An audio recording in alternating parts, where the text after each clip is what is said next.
Okay, let's talk about NATO for a minute. Many years ago, the United States and others promised that NATO would not expand 1 inch closer to Russia. They've since added multiple countries. Then they start talking about adding Ukraine. Putin's, ears perk up. He's under the belief that this won't happen with the Minsk Accords and different things like that. Now this battle's going on. Now we're looking at Sweden and Finland, which are higher up, up north by like St. Petersburg, Russia. They're talking very seriously about joining NATO. Is there going to be a military operation against them, or do they not see them as a threat like they did Ukraine? No, that's a good question. Ukraine is essential to the existential survival of Russia. Um, there's unique geographical areas, there's religious, there's cultural, there's ethnic, there's a whole host of things that ties Ukraine to Russia that Finland doesn't have.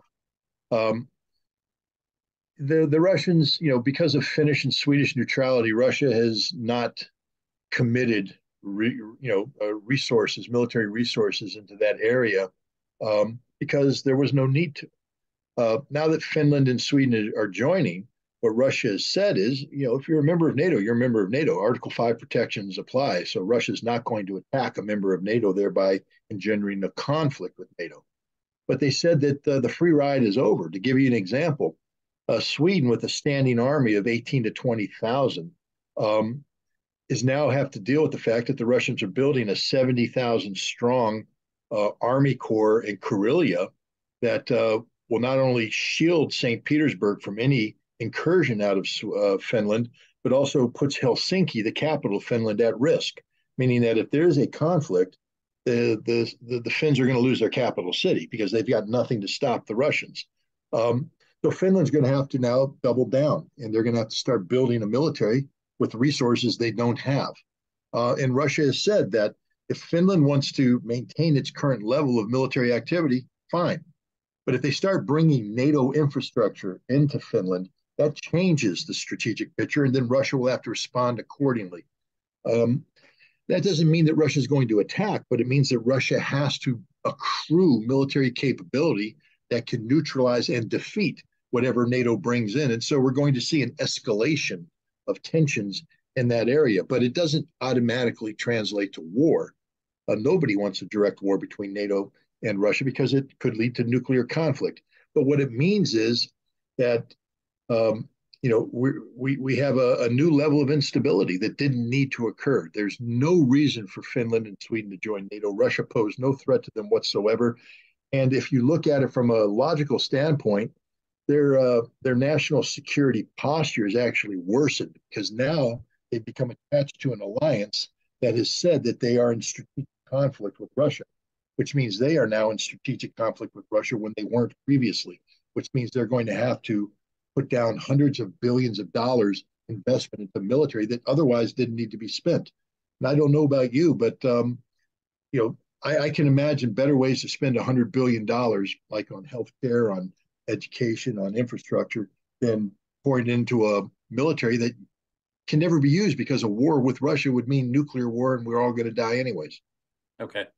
So they're maybe unnecessarily joining NATO out of pressure because if there was no bad blood between the two countries and no need to attack, they can trade. It just seems like, again, NATO, maybe the United States is pushing to do like a cauldron around Russia, where, now NATO's on multiple borders instead of just a threat from, having Ukraine be bordered up against Russia as a NATO nation. No, there's no look. This extends NATO's frontage with Russia by 810 miles. So if you take a look at the map, I mean that's a long border between Finland and Russia. I think we have to understand too the history between Finland and Russia, and Sweden. Finland, 200 years ago was Swedish and then Russian, then Swedish and Russia. And at the time of the First World War, Finland was a largely autonomous part of the Russian Empire. But when the Russian Revolution took place, Finland broke away, and Russia respected that. Russia said, okay, we're not going to demand that you remain part of us. And so Finland developed um, sort of as when I say pro-white, they were sympathetic to the former monarchy. They're not pro-Bolshevik. They're not pro-communist, which allowed them to align themselves with Germany, etc. In 1939, there was a winter war fought because the Russians felt threatened by the Finnish presence near Leningrad. In the Winter War, Finns fought hard, but eventually the Russians compelled them to surrender in early 1940. In 1941, when Germany invaded the Soviet Union, Finland joined and participated in the siege of Leningrad, where 1 million Soviet citizens died. And they fought alongside Nazi Germany. When the war ended, Finland surrendered, and Russia, rather than occupying them and absorbing them, as they should have probably done, they said, we'll let you be independent, but you need to be neutral forever. We can no longer allow you to become a base for Nazi Germany coming in and threatening Leningrad. What has Finland done? From the perspective of Russia, NATO is a threat. NATO is engaged in what NATO describes as a strategic conflict against Russia designed to achieve strategic defeat of Russia. So Finland has now joined this alliance. And with its history of joining alliances and allowing their territory to be used as a jumping off point to invade Russia, the Russians have every right to be concerned about this. And so I think, a lot of people look at this and say, well, that's just Putin being Putin, the Russians being bullies and all this stuff. Given Finland's track record, this was really one of the dumbest things they've ever done. Okay. Speaking of dumb things that countries have done, the U.S. Senate voted to finally, I don't know the exact language, but basically finally withdraw Congress's permission for money to be used towards the Iraqi war. I know that you had some direct involvement in the weapons of mass destruction lie and Colin Powell. Could you maybe give just a brief history of your role in that, and then what are your thoughts on Congress voting on this new measure? Sure. I mean, my relationship with the Iraq conflict actually goes back to the early years of my involvement in the Marine Corps. I was assigned to a Marine Corps brigade, the 7th Marine Amphibious Brigade. That was the Marine Corps component of the Rapid Deployment Force, part of the Carter Doctrine of being prepared to intervene in the Middle East in case of a Soviet incursion or some instability to protect oil. And so I was an analyst of the Iran-Iraq war. I spent a lot of time studying both the Iranian military and the Iraqi military. I bring that up because in August 1990, when Iraq invaded Kuwait, I was taken out of my professional level school and assigned to the Commandant of the Marine Corps as part of a operational planning cell to plan military operations against Iraq in the lead up to Desert Storm. I ended up being attached to General Norman Schwarzkopf's headquarters, where I played an active role in hunting Iraqi Scud missiles during the Gulf War. It was that military experience, when combined with my prior experience as a weapons inspector in the Soviet Union, that made my resume attractive to the United Nations Special Commission, which was created in the aftermath of the war, tasked with getting rid of weapons of mass destruction, chemical, biological, nuclear, long-range ballistic missiles. So I was brought in to create an intelligence capability for the United Nations, and later that turned into an operational capability to carry out inspection, searching. I did that job for 7 years. And so I was probably better positioned than almost anybody in the world to know the truth about Iraq's weapons of mass destruction program and the threat it posed to the United States. And long story short, when the Bush administration was making its case for war in 2002, I was a vocal opponent, saying that while we could not certify that Iraq was fully disarmed, whatever Iraq could have retained does not constitute a threat worthy of war, and that the Bush administration must be able to back up its claims of Iraqi capability with facts. And void of those facts, I have to rely upon the fact set I know, which says there is no threat. This is why when Colin Powell gave his presentation before the Security Council on February 5th of 2003, I immediately said that everything he said was a lie, and it turns out that everything he said was a lie because it was just made up. And we went to war on a lie. Um, Congress gave permission to invade Iraq, essentially based upon a non-existent threat posed by weapons of mass destruction. Then they redefined the conflict as not about eliminating WMD or eliminating Saddam because he was gone, but about promoting democracy. And then we extended this conflict in 2014 as an anti-ISIS conflict when ISIS sprang out of the Syrian desert, et cetera. And there's been a lot of people who have said that, the current military posture of the United States in Iraq and in Syria lacks constitutional authority, that the existing war powers authorities were insufficient to justify legally the force. I will have to be honest. I have to read the new congressional legislation more clearly to find out what it said. But what I think is probably happening is that they are divorcing the present reality from the past.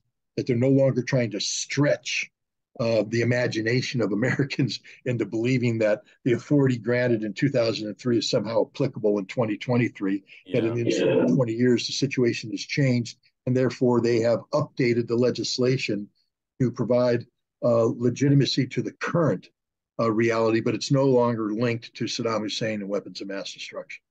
Okay. I had wondered if maybe that's what it was, where it's like, listen, this tyrant of a leader is gone. All of the people involved are gone. Like, why are we still there? Why are we still spending money? Why do we have that permission? What was interesting was to watch some of these congressional testimonies last week where members of Congress were drilling Lloyd Austin and basically saying that he was trying to delay the information about these attacks in Syria so that they wouldn't repeal the Iraqi permission and the money and the troops there. And so it got kind of heated back and forth because it seems the military or the military industrial complex, they're not ready to pull out or stop spending or fighting, even though members of Congress are. No, you're 100% correct. Look, I'm not going to pick on Lloyd Austin. I don't know him. I have no personal grudge against Lloyd Austin. But I will say this. The American people have not been well served by the senior military for a long time now.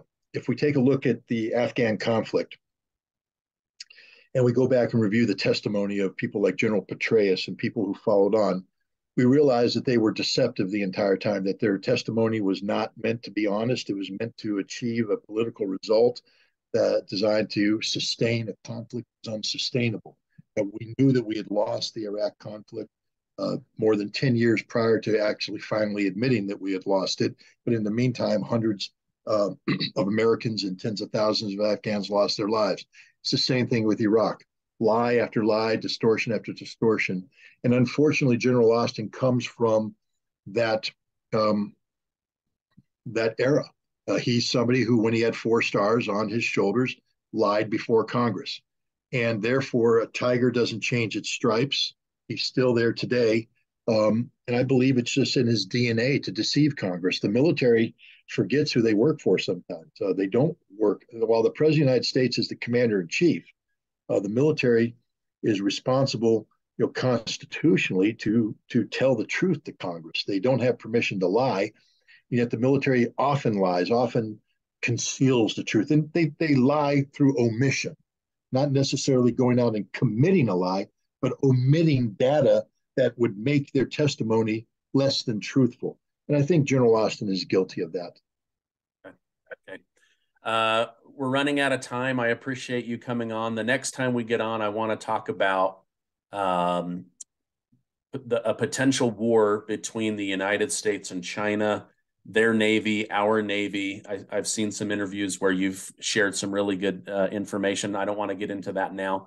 But do you think, I know that Putin wants to build this army of to 700,000 trained people. They've been working on this for months.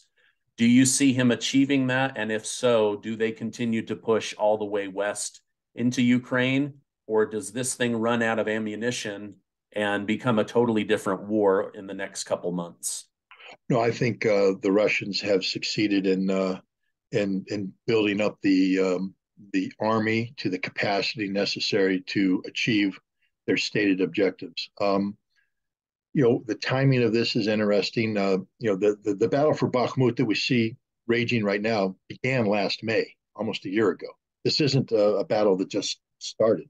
The Russians have been shaping this battle and grinding the Ukrainians down for nearly a year now.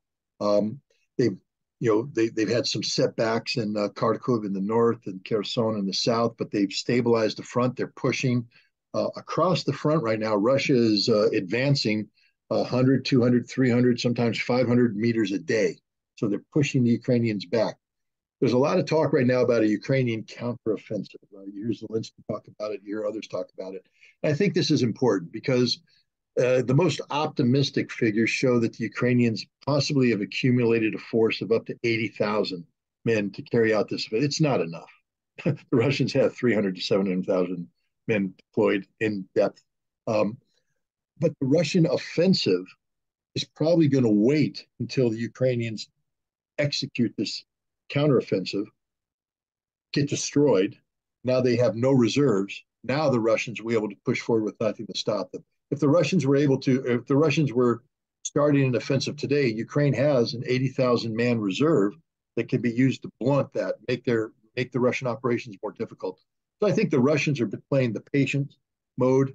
Either Ukraine commits this 80,000 man force to a counteroffensive, which everybody says must occur in order for Zelensky to, save face, and then they'll be destroyed because you can't beat the Russians, not with those numbers, not with that force, the differences in force.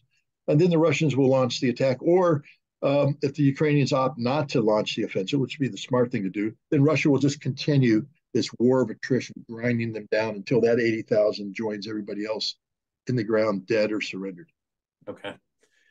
Scott Ritter, thank you so much for coming on. I know that you study this every day. You're getting intel from different resources. So thank you for coming on and sharing. If people want to learn more, is scottritterextra.com the best way for them to keep up on what you're learning and sharing? Absolutely. Every article I write goes on there. Every podcast I do, I put on there, and so that's probably the one-stop shop. Great. Thank you so much for coming on today. Thanks for having me.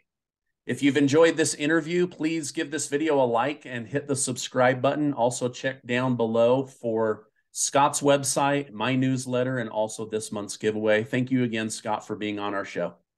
Thanks for having me.